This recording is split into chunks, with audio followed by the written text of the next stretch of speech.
vamos a hablar de la hemoglobina, que es una proteína de los glóbulos rojos que se encarga de transportar oxígenos por la sangre y muchas otras funciones, pero cuando literalmente hay que seguirle el pulso a nuestra sangre y tener esa hemoglobina en condiciones óptimas y por supuesto los exámenes que corresponden. Hoy la doctora Hailey Montiel Castillo, que es endocrinóloga, nos habla sobre el tema. Muy buenos días, doctora. Buenos días, muchas gracias.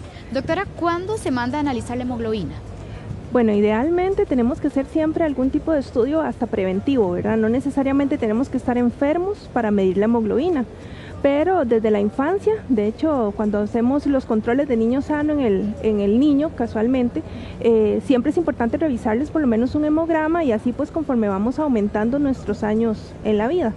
Cuando definitivamente tenemos una indicación ya obligatoria de medirla es cuando hay algunas condiciones pues que nos van a orientar. Por ejemplo, cansancio, agotamiento, o cuando el paciente definitivamente luce pálido, ¿verdad? O cuando a veces tenemos algunas conductas alimentarias que tal vez no nos van a dar un suplemento alimenticio adecuado para poder tener la cantidad, en este caso de hierro, que es la más frecuente, ¿verdad? Una anemia por deficiencia de hierro, por ejemplo, y que entonces uno sabe que nutricionalmente el paciente no se está ayudando pues para tener una buena salud o una condición que le garantice un nivel de hemoglobina normal, ¿verdad? Ahora, doctora, cuando hay sospechas de anemia, este examen de sangre es vital, pero ¿cuáles otras cosas o situaciones en la vida nos pueden decir necesitamos ese examen particularmente? Seguirle el pulso a la sangre, como lo estamos mencionando. Por supuesto. Bueno, claro, en procesos de crecimiento, ¿verdad? Cuando tenemos trastornos en la alimentación, eso es muy importante. O por ejemplo el paciente diabético, que es una condición que a veces uno dice, bueno, la hemoglobina, sí, lo que pasa es que no es el hemograma normal, ¿verdad? Ahí el médico, en este caso endocrinólogo, el médico general o el médico internista que está viendo al paciente, se verá obligado a medirle la hemoglobina, pero en un segmento un poco diferente, que es medir la glucosa que transporta esa hemoglobina por la vida media que tiene el glóbulo rojo. Entonces, ¿qué es lo que pasa acá? El glóbulo rojo tiene una vida más o menos de 120 días. Entonces estamos hablando que es aproximadamente 3 meses, entonces ahí es donde vamos a tener un apoyo más para el control de nuestra diabetes, la participación en este caso de la hemoglobina. Entonces ahí es donde se llama pues hemoglobina glicosilada. Ahora, ¿qué otras condiciones? Bueno, definitivamente hay un tipo de anemia que lamentablemente se orienta más que todo porque hay una destrucción de nuestras propias células, generan una autodestrucción del glóbulo rojo y entonces generan un tipo de anemia que puede generar lesiones lamentablemente o alteraciones de tipo neoplásico, ¿verdad?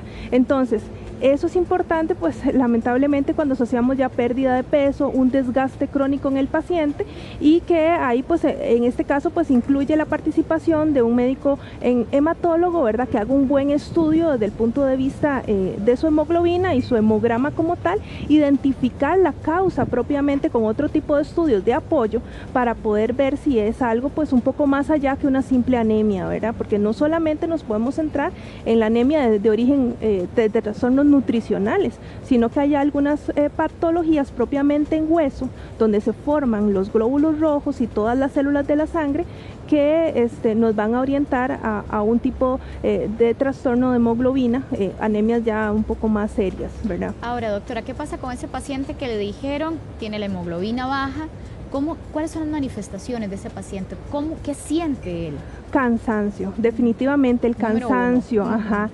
El agotamiento, pacientes que normalmente hacían una caminata y de pronto empiezan a cansarse, entonces tienen falta de aire porque resulta que, como bien dijiste, la hemoglobina transporta el oxígeno. Entonces, si yo normalmente, supongamos, tengo que tener 10 glóbulos rojos transportando oxígeno y solo tengo 2, entonces lógicamente tengo un faltante de 8, entonces eso va a generar que no llegue la misma cantidad de oxígeno a todas las celulitas, en este caso musculares, entonces empezamos a tener cierta disminución de esa capacidad de poder suplir esa necesidad de oxígeno y el paciente empieza a tener falta de aire. Entonces suben las gradas que normalmente subían y el paciente tiene ese deterioro en su capacidad de poder oxigenar sus tejidos. Entonces a veces el paciente puede lucir amarillo o muy pálido, ¿verdad? Y pues eso también nos puede orientar. Y cuando ya son cosas muy graves o que ha ido evolucionando en el tiempo, pérdidas de peso significativas también, ¿verdad? Podría ser. Ahora, doctora, ¿se puede normalizar esa hemoglobina?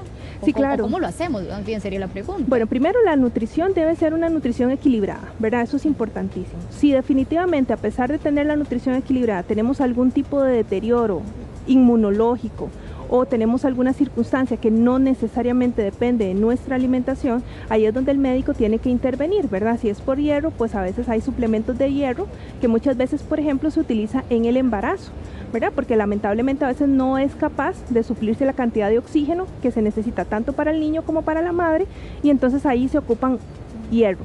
O, por ejemplo, digamos, si hay algún tipo de enfermedad autoinmune que esté afectando, pues el médico en este caso va a tener que actuar ya con medicamentos específicos para mejorarlo, pero sí necesita un seguimiento importante de parte del médico. Muy bien, doctora, le agradecemos mucho la explicación, su tiempo y a cuidar esos niveles, a llevarle el pulso a la sangre. Claro, entonces. muchas gracias. Muy amable, doctora. Hasta luego. Vicente.